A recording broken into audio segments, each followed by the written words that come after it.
साधु बाबा मने करत कि कैसे कहिए मत हमरे का देर से कहले कि साधु बाबा मछली खात हूं।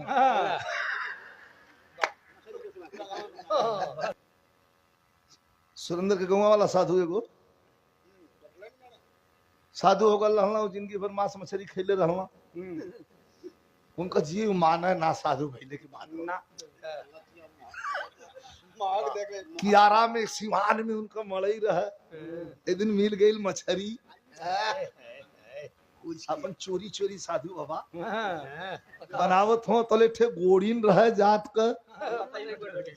पताई होता बटोरा तोहरा पहुंच गई आगी ले बदे पीढ़ी धरा के सुट सुट घींचे लगलू बुढ़निया कहते ये साधु का बनावत हुआ कुछ महकत है ये दादा तो कहा कुछ ना बनाओ थे कौन सब्जी रख ले सब्जी रख ले जान गई कहते ये साधु भाई चुईया छोड़ ले कल के तब तू देखी ले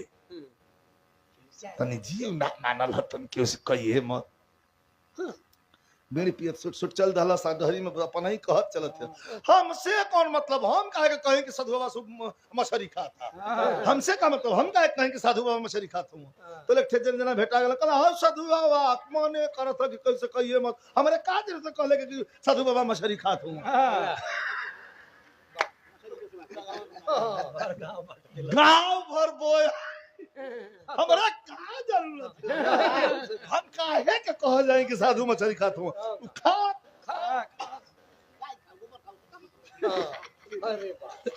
ई गति रहे लेकिन हम जने साधु को बात करत रही